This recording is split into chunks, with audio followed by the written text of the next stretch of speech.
बर्खास्त मंत्री राजेंद्र गुड़ा ने विधानसभा जाने से पहले मीडिया से भी रूबरू हुए और खुद को बताया राव शेखा का वंशज। कहा, एक बार हमारा इतिहास देखें। महिलाओं की रक्षा के लिए मेरे 3 पुश्तों ने खुद का बलिदान दिया था। सदन में महिलाओं की रक्षा पर बर्खास्त करने पर बयान दिया, ना कोई सुनवाई हुई, ना कोई पैरवी हुई, सीधे मंत्री पद से मूल बर्खास्त किया। लाल डायरी पर सदन में खुलासा करेंगे। पुराने केस में भी की जा सकती है जेल और मुझे माफी मांगने को कहा, लेकिन मैंने माफी मांगने का निर्णय नहीं किया। मैंने संघर्ष करने का निर्णय किया। गहलोत सरकार को आड़े हाथों लिया। 700 करोड़ के भ्रष्टाचार का गहलोत पर आरोप लगाया। सीधे सीधे गहलोत सरकार को चुनौती दी है। सरकार चाहे तो मुझे जेल में डाल दे। राजस्थान की जनता 2023 के चुनाव में सीधा जवाब देगी। बर्खास्त मंत्री राजेंद्र गुड़ा के साथ धक्का मुक्की हुई है। गुड़ा ने बताया कि मुझे कहा गया कि माफी मांगू। मैं पूछना चाह रहा था कि मेरी गलती क्या थी, कि मैं किस चीज के लिए माफी मांगू। मैंने 2008 में 6 MLA लागू दिए।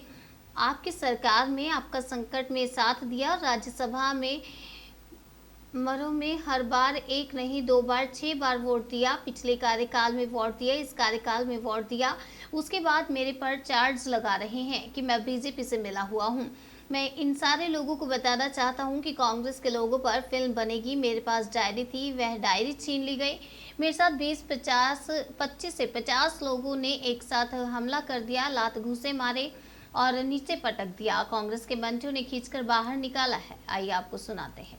मंत्री पद से बर्खास्तगी के बाद आज पहली बार विधानसभा में शामिल हुए राजेंद्र गुड़ा और गुड़ा ने विधानसभा जाने से पहले मीडिया से रूबरू हुए और उन्होंने अशोक गहलोत सरकार को आड़े हाथ लिया। उन्होंने सीधे सीधे गहलोत को चुनौती दी है कि अगर दम है तो मुझे गिरफ्तार करें, गिरफ्तार करके बताएं। साथ साथ उन्होंने जो बहुप्रतीक्षित उनका मामला था लाल डायरी की चर्चा वो अक्सर क्या करते थे, उस लाल डायरी पे भी वो आज खुलकर बोले। उन्होंने साफ कहा कि सरकार के लोगों ने या सरकार ने जबरदस्ती उनसे वो डायरी छीन ली है। उस पर जाँच करवाना चाहते थे, मामले को विधानसभा में बोलना चाहते थे, लेकिन स्पीकर ने उन्हें मौका नहीं दिया। या ये सीधा सीधा उन्होंने गहलोत सरकार पर आरोप लगाया कि गहलोत सरकार ने उन्हें पर्याप्त मौका नहीं दिया, जिसके चलते मामला दब गया। उन्होंने कहा कि सामने चुनाव है, वो जनता के सामने जाएंगे, जनता के सामने अपनी बात रखेंगे और भ्रष्टाचार और साथ ही साथ महिलाओं पे जो अत्याचार हो रहा है उनकी बात को वो बखूबी जनता के सामने रखेंगे। अब देखना होगा कि आने वाले चुनावों में राजेंद्र गुड़ा का क्या लेके वो मुद्दे लेकर के जाते हैं, या फिर जैसे कि राजनीति की गलियारों में एक और ये भी चर्चा है कि वो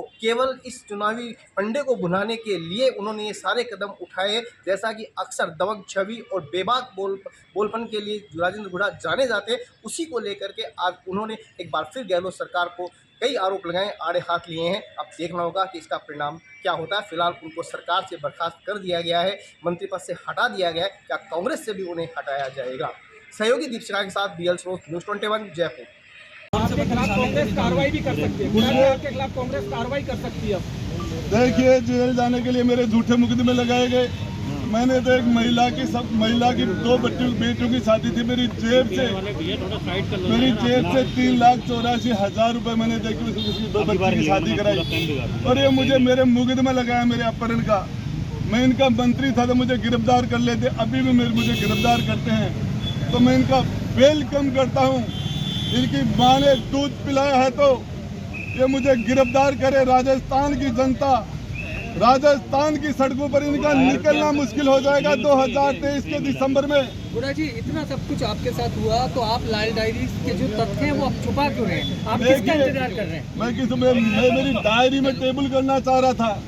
मैं टेबल करना चाह रहा था अध्यक्ष के सामने, मुझे टेबल नहीं करने दी गई डायरी। तो आप आज मीडिया के सामने टेबल कर सकते हैं उसको? देखिए, मैं मीडिया के सामने क्या टेबल करूंगा। मैं पूछना चाहता था इस डायरी पर यदि जांच करवा दे तो मैं डायरी उनको दे के और टेबल कर रहा था। मैं तो डायरी को मेरे से छीनी क्यों गई वो डायरी? मैं तो अध्यक्ष जी को टेबल करना चाह रहा था। जिस तरीके से इन्होंने मेरे साथ लात घूंसे मारे, मुझे जमीन पर गिरा दिया गया। कम से कम 25 से 30 लोग मेरे ऊपर पड़ गए एक साथ।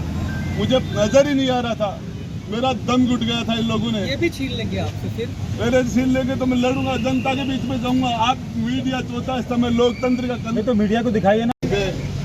मैं लड़ाई लड़ूंगा, पब्लिक में जाऊंगा, आपके पास आऊंगा, तो हो सके जहाँ जा ये लड़ाई।